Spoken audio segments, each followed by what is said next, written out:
What's good, everybody on YouTube? It's your boy Yo, and I'm back with another video for all my YouTube viewers. So a whole lot of things have been happening over the last couple of weeks inside of Major League Baseball. Some big names getting signed, other big names getting traded, and it's been crazy within the last couple of weeks. But in today's video, I actually want to get a little into details and give you guys my opinion as to what's been going on lately. And not only that, but at the end of this video, when you guys are done watching, I want you to comment below and let me know, do you agree with some signings? Do you disagree with certain trades? And do you think a certain team is a favorite to win their division or perhaps even going to the World Series? But yeah, let's begin.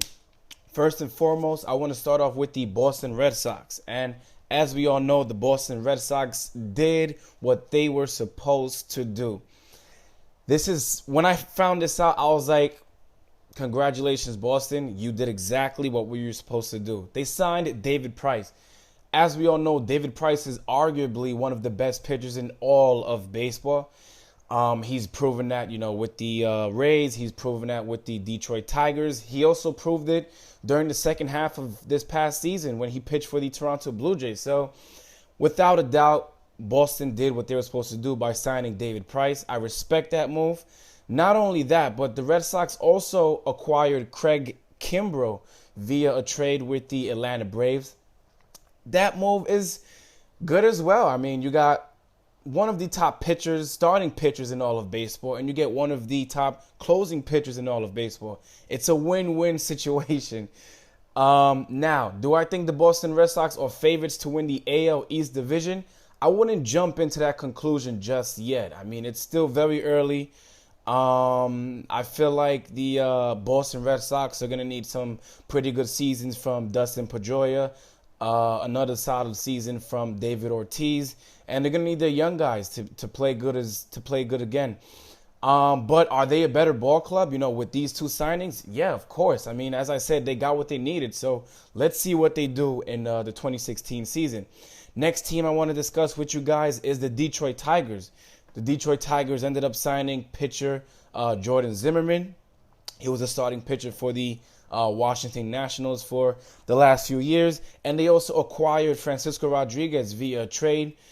I like the Jordan Zimmermann signing because, let's be honest, Justin Verlander has not been the Justin Verlander that we all know. Not only that, the Tigers, they lost Max Scherzer last offseason to the Washington Nationals. They also lost David Price at the trade deadline. They traded him away to the Toronto Blue Jays. So their starting rotation isn't as strong as it was last season or even the season before that. But I like the signing. As I said, Justin Verlander did pitch tremendously well the second half of last season.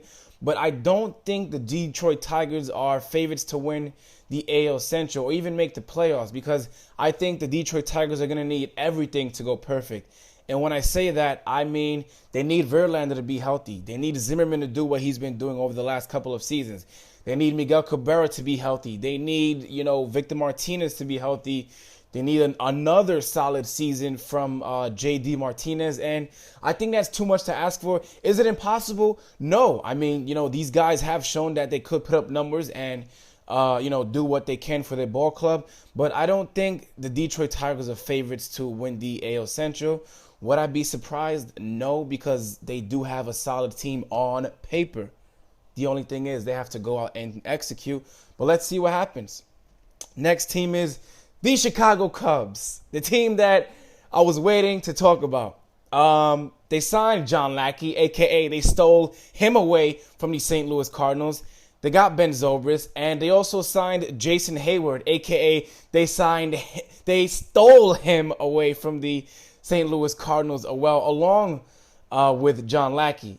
Are the Cubs a better team? I think so, man. They got Jake Arrieta. They have John Lester. They have all those young guys already. Chris Bryant, Anthony Rizzo, Kyle Schwarber. I mean, the list goes on. They have a lot of young guys, and now they added some veterans in. You added John Lackey, who had probably one of his best seasons of his entire career thus far. Ben Zobrist, very versatile. He could basically play wherever you put him. hey, he could probably play even pitcher or catcher if he needed to. And they got one of the best defensive outfielders in all of baseball, Jason Hayward. So those are three key signings. I actually have the Chicago Cubs winning the NL Central Division, and I think the St. Louis Cardinals are going to suffer. Those are two key losses in losing John Lackey and Jason Hayward, but not only that, they also lost Lance Lynn to Tommy John surgery. So the St. Louis Cardinals are not looking as strong as they did last season entering next season. Could they compete? Probably. I mean, the St. Louis Cardinals, all they do is win. If they could do it without having Albert Pujols the last couple of seasons, then I'm pretty sure they could find a way to at least sneak into the playoffs somehow without John Lackey and Jason Hayward. Next team up, the Arizona Diamondbacks. The Arizona Diamondbacks surprised a lot of people. I'm sure many people didn't even think that the Arizona Diamondbacks had the type of money that they offered to Zach Greinke. But yes, they stole Zach Greinke away from the Los Angeles Dodgers. That is a huge signing for the Dodgers. Not only that, they acquired Shelby Miller. He's also a pretty decent starting pitcher. They acquired him via a trade with the Atlanta Braves. A lot of people don't actually agree with that trade, including myself. I feel like what the Diamondbacks gave away is not worth. It's not. I don't think Shelby Miller is worth that. I think a guy like a Zach Greinke or perhaps a Jose Fernandez, who also is on the trade block lately. But overall, two key signings, Zach Greinke and Shelby Miller. Are the Arizona Diamondbacks going to win the NL West? I don't know. Could they make the playoffs? Yeah. I mean, on paper, they have probably one of the best 1-2 punches in all of baseball in Zach Greinke and Shelby Miller. Let's not forget they also have Paul Goldschmidt, who's probably the best first baseman in baseball. But we'll just have to wait and see. Next up, the San Francisco Giants, another team from the NL West Division. They ended up signing Jeff Samardzija and Johnny Cueto. I think what they gave Jeff Samardzija, I think the Giants are hoping for what he did during the 2014 season. Are they going to get that? I don't know. Would it be nice if they get that? Yeah. They also signed Johnny Cueto, a very consistent starting pitcher over the last 3 to 4 years. He was inconsistent during the second half of the season last year. This past season, when he played for the Kansas City Royals. But let's not forget he ended up winning a World Series with that team. So congratulations to Johnny Cueto. But can the Giants compete in the NL West Division? Heck yeah. I mean, they got Madison Bumgarner. They got Johnny Cueto. That's a crazy 1-2 punch. And Jeff Samardzija. If Jeff Samardzija could do what he did during the 2014 season, I do see the San Francisco Giants competing. Next up, the New York Yankees. New York Yankees got Starlin Castro via a trade with the Chicago Cubs. And I like that signing. I like that trade, because the last year, the last 2 years, at second base, the Yankees have been very, very, very weak. Starlin Castro is a guy who's known for hitting for a pretty decent average. His average hasn't been what he's done when he first came up, but he's still very young. I believe he's probably 25 or 26 years old right now.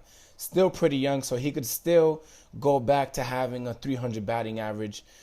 And let's see how the Yankees turn out next season, because a lot of people actually projected that the Yankees were going to be in last place in the AL East division, and they ended up sneaking into the wild card. They got eliminated, but they overcame the odds. So let's see what they do next season. Next up, the Chicago White Sox. They got Todd Frazier. Now, I don't know why the White Sox even think they're going to compete in the AL Central. Is that a good signing? Heck yeah. I mean, Todd Frazier is a pretty good bat. Is he one of the best third basemen in all of baseball? I don't think so, because you still have guys like Manny Machado, a guy like Josh Donaldson, who just won the American League MVP, and you also have Nolan Arenado. So I wouldn't put Todd Frazier up there with, one of the top third basemen in all of baseball. But let's see. Could the White Sox compete? I don't know, because let's not forget, you still have the team that won the World Series this past season, the Kansas City Royals. But they lost some key pieces. They lost Johnny Cueto. I haven't heard too much about what they're going to do with Alex Gordon. Are they going to re-sign him? Are they going to let him walk? I don't know. But let's just see. And the last team I want to discuss with you guys is the Los Angeles Angels. They got Andrelton Simmons. That surprised a lot of people because he's still pretty young. And he is obviously, without a doubt, there's no argument, he is the best defensive shortstop in all of baseball. Is he overall the best shortstop in all of baseball? I'm not quite sure. The guy, he can't really put up, decent hitting numbers. He doesn't hit for average. He doesn't hit for power. But hey, I'll take his glove over any other shortstop any day. But that's it for this guy. That's it for this video, guys. Let's see what's going to happen with guys like Alex Gordon, Yoenis Cespedes. We still haven't heard about them and what team they're going to end up playing for next season. But that's about it. As I always say, make sure to like, comment, share, and subscribe for more of my YouTube videos. It's your boy, Yo. Thanks for watching.